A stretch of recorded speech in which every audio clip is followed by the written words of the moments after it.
चलिए जानते हैं आज देश और दुनिया की सिलेक्टेड काम की और महत्वपूर्ण 25 बड़ी खबरों को सिर्फ 10 मिनट में। पर अभी तक आपने इस वीडियो को लाइक नहीं किया है तो लाइक कर दें और इस चैनल को सब्सक्राइब भी कर लीजिए। वोटों की गिनती को लेकर आम आदमी पार्टी मुख्यालय में काउंटिंग एजेंटों को दी गई ट्रेनिंग, मतगणना केंद्रों पर डटे रहने के निर्देश। जी हां दोस्तों, आज लोकसभा चुनाव की वोटों की गिनती को लेकर आम आदमी पार्टी मुख्यालय में काउंटिंग एजेंटों को ट्रेनिंग दी गई। आम आदमी पार्टी के राष्ट्रीय महासचिव और राज्यसभा सांसद संदीप पाठक ने सोमवार को काउंटिंग एजेंटों को ट्रेनिंग दी। इस सेशन में आम आदमी पार्टी के लोकसभा उम्मीदवार सोमनाथ भारती भी मौजूद रहे। संदीप पाठक ने कहा कि कल होने वाली वोटों की गिनती को लेकर आज हमने पार्टी मुख्यालय में अपने काउंटिंग एजेंटों के लिए एक ट्रेनिंग सेशन का आयोजन किया। दोस्तों, संदीप पाठक ने कहा कि हमने सभी काउंटिंग एजेंटों से कहा है कि उनको सुबह 6 बजे तक अपने अपने मतगणना केंद्र पर पहुंच जाना है। जब तक एक एक वोट की गिनती नहीं हो जाती तब तक किसी भी एजेंट को मतगणना केंद्र छोड़कर नहीं जाना है। मतगणना के दौरान अगर काउंटिंग एजेंटों को किसी भी तरह का कोई शक होता है तो उसे तुरंत अपनी शिकायत रिटर्निंग ऑफिसर के पास दर्ज करानी है। किसी भी हाल में काउंटिंग एजेंट को चुप नहीं रहना है।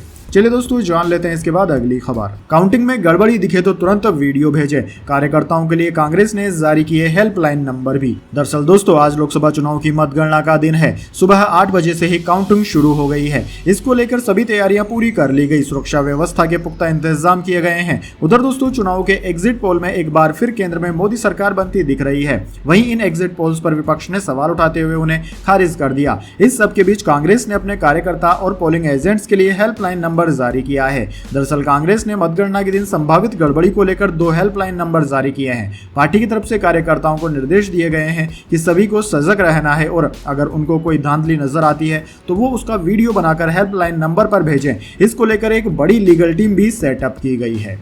चलिए दोस्तों, जान लेते हैं इसके बाद अगली खबर। झूठे आरोपों पर चुनाव आयोग बोला शक का इलाज नहीं, हमें लापता जेंटलमैन कहा गया लेकिन देश में वोटिंग का वर्ल्ड रिकॉर्ड बना। जी हां दोस्तों, मुख्य चुनाव आयुक्त CEC राजीव कुमार ने कहा कि हम पर झूठे आरोप लगाए गए हैं, हमें लापता जेंटलमैन कहा गया लेकिन इसी दौरान देश में वोटिंग का वर्ल्ड रिकॉर्ड बन गया। यह हमारे लोकतंत्र की ताकत है। लोकसभा चुनाव की काउंटिंग से एक दिन पहले सोमवार को CEC ने यह बात प्रेस कॉन्फ्रेंस में कही। वहीं दोस्तों, राजीव कुमार ने कहा कि हमने फेक न्यूज रोकी लेकिन खुद पर होने वाले हमले नहीं रोक पाए। कांग्रेस नेता जयराम रमेश के आरोपों का जवाब देते हुए कहा कि शक का इलाज तो हकीम लुकमान के पास भी नहीं है। चलिए दोस्तों, जान लेते हैं इसके बाद अगली खबर।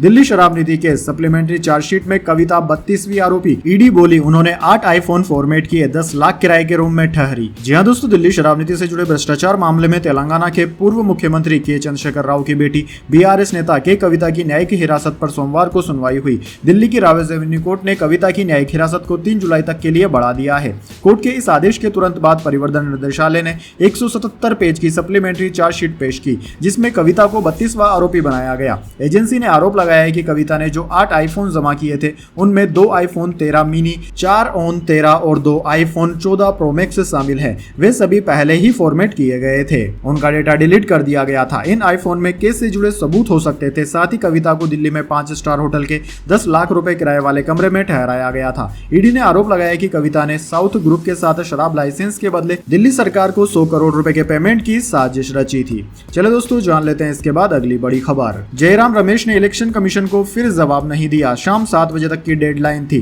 कांग्रेस नेता बोले थे गृह मंत्री ने 150 कलेक्टर्स को धमकाया। जी हां दोस्तों, चुनाव आयोग ने सोमवार को कांग्रेस नेता जयराम रमेश से कहा है कि वो वोट काउंटिंग से पहले गृह मंत्री के 150 कलेक्टर्स को फोन करने के दावे का आज ही जवाब दें और शाम तक सबूत पेश करें। कांग्रेस नेता जयराम रमेश ने 7 दिन का वक्त मांगा था। इसे चुनाव आयोग ने ठुकरा दिया। इससे पहले रविवार को इलेक्शन कमीशन ने जयराम रमेश के दावे का संज्ञान लिया था। इसी ने जयराम रमेश को एक पत्र लिखकर कहा कि वे अपने दावे से जुड़ी डिटेल्स शाम 7 बजे तक शेयर करें, लेकिन कांग्रेस नेता ने जवाब नहीं दिया। दोस्तों, आपकी जानकारी के लिए बता दें, इससे पहले जयराम रमेश ने 1 जून को सोशल मीडिया प्लेटफॉर्म X पर एक पोस्ट शेयर की थी जिसमें कहा गया था कि गृह मंत्री आज सुबह से जिला कलेक्टर्स को फोन पर बात करके धमका रहे हैं। चलिए दोस्तों, जान लेते हैं इसके बाद अगली खबर। रिजल्ट से पहले मायावती के लिए अच्छी खबर, बसपा का गेम नहीं बिगाड़ पाए NDA और इंडिया।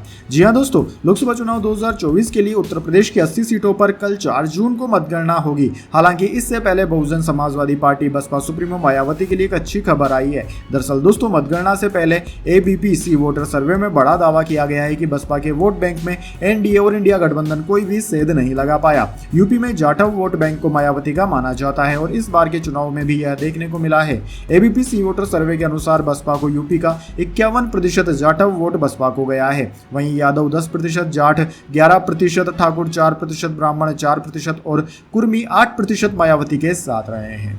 चलिए दोस्तों जान लेते हैं इसके बाद अगली खबर। ईरान में रईसी की जगह लेने उतरी कट्टरपंथी महिला उम्मीदवार, विरोधियों को फांसी देने की हिमायती, मॉडर्न वेपन्स की शौकीन है जोहर इलाहियन। जी हाँ दोस्तों, ईरान के राष्ट्रपति इब्राहिम रईसी की पिछले महीने 19 मई को एक हेलीकॉप्टर हादसे में मौत हो गई थी। उनके निधन के बाद देश में नए राष्ट्रपति के चुनाव के लिए 28 जून को मतदान होने वाले हैं। ईरानी मीडिया के मुताबिक अब तक करीब 40 उम्मीदवारों ने इब्राहिम रईसी की जगह लेने के लिए रजिस्ट्रेशन कराया है। इनमें पूर्व राष्ट्रपति महमूद अहमदीनेजाद, पूर्व IRGC कमांडर वाहिद अघानियान, सुप्रीम नेशनल सिक्योरिटी काउंसिल के पूर्व सचिव सईद जलीली भी शामिल है। हालांकि इसमें एक और नाम है जिसकी खूब चर्चा हो रही है। पूर्व महिला सांसद जोहर इलाहियन, 57 साल इनकी उम्र है। यह एकमात्र महिला उम्मीदवार भी है जिन्होंने पूर्व राष्ट्रपति इब्राहिम रईसी की जगह लेने के लिए दावेदारी पेश की। अगर वो इस पद के लिए चुनी जाती है तो ईरान के इतिहास में पहली बार ऐसा होगा जब कोई महिला राष्ट्रपति बनेगी। चलिए दोस्तों जान लेते हैं इसके बाद अगली बड़ी खबर। तिहाड़ में 3 बार अलग अलग आया सीएम अरविंद केजरीवाल का वजन, आम आदमी पार्टी नेता संजय सिंह ने उठाए सवाल। जी हां दोस्तों, दिल्ली सीएम अरविंद केजरीवाल ने 2 जून को जमानत अवधि पूरी होने के बाद रविवार को तिहाड़ में सरेंडर कर दिया। दिल्ली सीएम के सरेंडर करते ही अब उनके शारीरिक वजन पर सियासत शुरू हो गई है। सामने आया है कि सीएम अरविंद केजरीवाल ने जब तिहाड़ में सरेंडर किया तब उनका जेल में मेडिकल चेकअप हुआ था। इस दौरान उनका वजन 63.5 किलोग्राम आया था। वहीं केजरीवाल का शुगर लेवल 120 था। अब आप नेता संजय सिंह ने आरोप लगाया कि तिहाड़ में 3 बार सीएम केजरीवाल का वजन किया गया तो ये तीनों बार अलग अलग रिजल्ट आए। आम आदमी पार्टी नेता संजय सिंह ने एक्स पर पोस्ट करते हुए लिखा कि जेल में 3 बार अलग अलग मशीनें सीएम केजरीवाल का वजन माप रही है। एक मशीन से 61 किलो, दूसरे से 64 किलो और तीसरे से 66.5 किलो वजन नापा गया। जबकि जेल आने से पहले घर पर जब वजन लिया गया था तो उनका वजन 63 किलोग्राम था। ये क्या मजाक है एलजी साहब, मशीन तो ठीक करा लीजिए। चलिए दोस्तों जान लेते हैं इसके बाद अगली खबर। इतिहास में पहली बार यूपी में यह काम करने जा रहा है ECI, चुनाव आयुक्त ने दे दी बड़ी जानकारी। जी हां दोस्तों, लोकसभा चुनाव के लिए मतदान के बाद निर्वाचन आयोग ने सोमवार को प्रेस वार्ता की। इस दौरान मुख्य चुनाव आयुक्त राजीव कुमार ने बड़ी जानकारी दी। चुनाव के बाद हिंसा से जुड़े मामले पर चुनाव आयुक्त ने कहा कि अगर हिंसा होती है तो हमने कुछ स्टेट्स में पहली बार आदर्श आचार संहिता के रहने के बावजूद केंद्रीय बलों को रखने का निर्णय लिया है। इसमें आंध्र प्रदेश, पश्चिम बंगाल, यूपी भी शामिल है। जहां जहां भी ऐसी आशंका है वहां केंद्रीय बल तैनात रहेंगे। हालांकि ये बल राज्य सरकार के अधीन रहेंगे। कानून और व्यवस्था राज्य सरकार का विषय है और मुझे भरोसा है कि वह व्यवस्था बनाए रखने में सफल होंगे। इसके साथ ही उन्होंने कहा कि मतगणना की पूरी वीडियोग्राफी भी करवाई जाएगी। मतगणना केंद्र पर राजनीतिक पार्टियों के एजेंट को बिठाने और तथ्य नोट करने की भी पूरी स्वतंत्रता रहेगी। चलिए दोस्तों जान लेते हैं इसके बाद अगली बड़ी खबर। ब्रह्मोस के पूर्व इंजीनियर निशांत अग्रवाल को उम्र कैद, कोर्ट गेम से पाकिस्तानी खुफिया एजेंसी ISI को जानकारी भेजता था। साल 2018 में गिरफ्तार हुआ था। जी हां दोस्तों, महाराष्ट्र की नागपुर डिस्ट्रिक्ट कोर्ट ने सोमवार को पाकिस्तान की खुफिया एजेंसी ISI के लिए जासूसी करने वाले ब्रह्मोस एरोस्पेस प्राइवेट लिमिटेड के पूर्व senior system engineer Nishant Agrawal को उम्र कैद की सजा सुनाई है। शुरुआती जांच में सामने आया था कि निशांत कोर्ट गेम्स के जरिए ब्रह्मोस मिसाइल से जुड़ी जानकारी ISI को भेजा करता था। अग्रवाल को अप्रैल 2023 में बॉम्बे हाईकोर्ट की नागपुर पीठ ने जमानत दी थी। साल 2018 में गिरफ्तार निशांत को IPC और आधिकारिक गोपनीयता अधिनियम OSA की धारा 3 और 5 के तहत आजीवन कारावास की सजा सुनाई गई है। साथ ही उस पर 3,000 रुपए का जुर्माना भी लगाया गया है।